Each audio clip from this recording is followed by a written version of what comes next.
What is up, folks at home? Welcome back to the channel. Today we're going to talk about fishing hard spots and rock veins in the pre-spawn for bass. We're going to talk about some of my favorite baits to do this, and we're going to talk about how you can catch more bass in the pre-spawn. Let's dive in.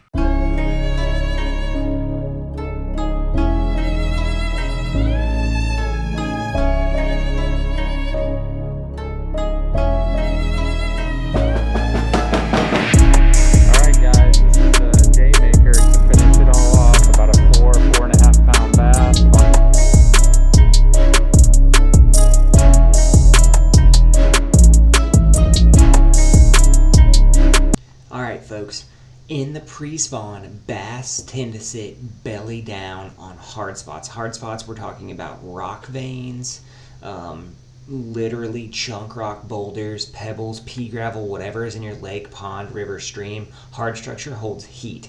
Also, they tend to get lockjaw a lot of the year on different baits that they've seen. So today we're going to talk about baits that you can use to catch these fish off these hard spots and where to find them. On the bottom, that's probably a 3.5 or a 4 pounder, guys. In this little pond, that's about as big as they get. He's not 4, but oh, he's all chewed up and nasty. First up here we have the G-Crack floating Elastomer Bellows Gill in 3.8. This one's AJ's Magic, and the beauty of this bait is the Bellows Gill simply gets bit, and it is a perfect profile and shape for bluegill up in the shallows.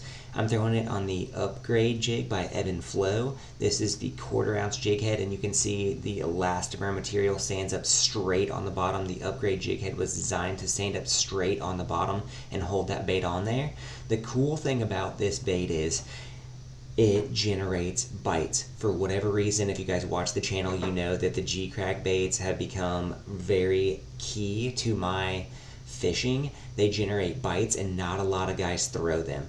They are a perfect shad bluegill profile, and for whatever reason, bass will annihilate this bait on sight.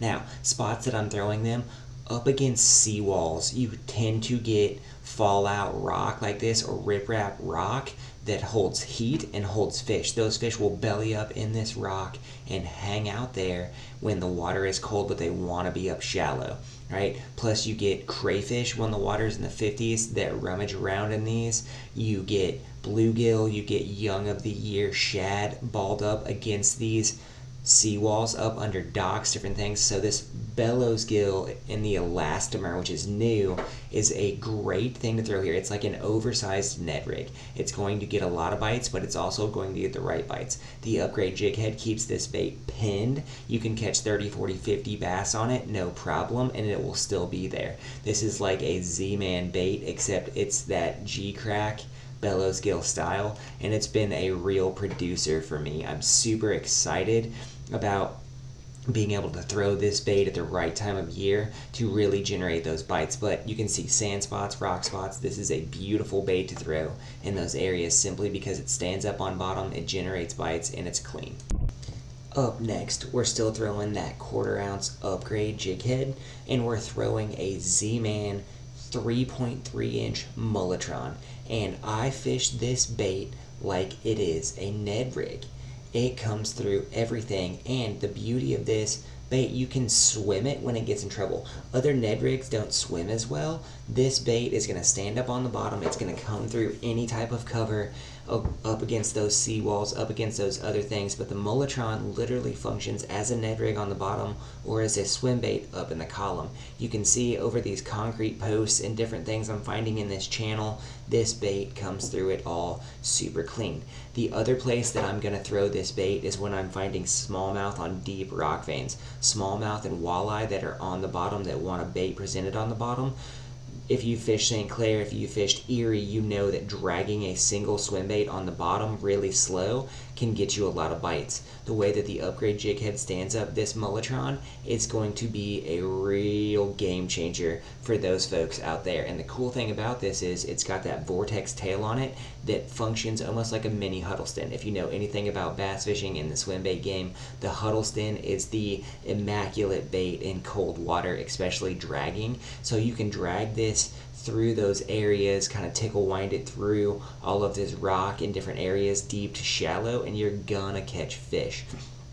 This is an exquisite combination right here to throw on rocks, simply because the jig head does not get caught up in the rock, and the swim bait functions as a Ned rig and as a swim bait.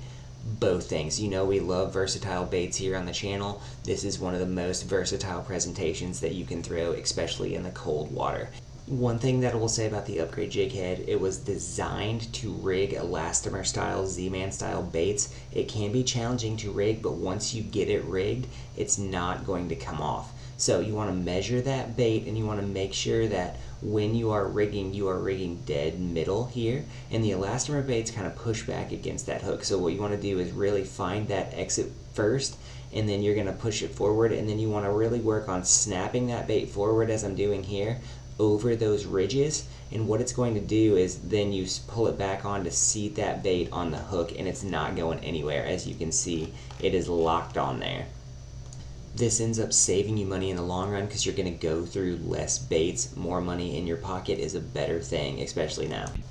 Next up is a bait that I haven't let out of the bag for a long time. Sometimes you got to go to baits that just aren't there anymore. This is an XBS Goby walleye bait, and I love it because it has a flat spade tail on it. It doesn't give too much action, but it gives a great profile. Sometimes fish don't want to come off the bottom to eat it. The Upgrade Jig Head locks it on there and does a good job of keeping this bait up to slow fall, but it looks like a goby. And sometimes profile matters a lot, especially in cold water. So this bait is one I go to when the fish are in a real neutral mood, or if I'm on a Great Lakes body of water. That goby profile cannot be overstated. I used to fish this bait a lot more before we got the dark sleeper style baits, but with so many people fishing those now, this is a good one to bring back out. I've got 7 or 8 packages that I bought up when these baits were first out. You can find them now in bargain bins and stuff like that, but it is a good profile, and when they are hitting that goby profile, it is very hard to beat.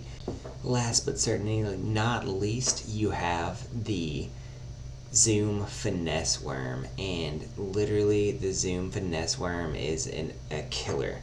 I fish it all the time in all different kinds of water, clarities, positions, whatever you want to say. It's the straight up fish catcher. I like fishing this worm because it's simply different than a stand-up Ned worm. It's got a little bit more action, but it's not overpowering. I have caught a lot of fish when they are belly down in a neutral position on hard spots on that finesse worm, dragging it through there, and the Upgrade gives it that ultimate stand-up action in there. It's just a bait that I have a lot of confidence in throwing, and one that should be in every angler's toolbox. If you haven't fished a Zoom finesse worm, you probably live under a rock, but it is a great bait in a lot of different situations. Great. Guys, hope you got something out of today's video. Baits like the G-Crack, Elastomer, Bellows, Gill are really going to stand out at this time. Your Z-Man baits, your baits that stand up in that orientation, jig heads that help them stand up, like that Ebb N Flow Upgrade Jig, are really going to make a difference. You want to find those hard transition areas, those rock veins, those areas by seawalls with a bunch of rock, and you really want to exploit those this time of year to catch more bass. If you guys like what's going on the channel right now, give us a like, subscribe, let us know how we can help you. We'll see you out there next time.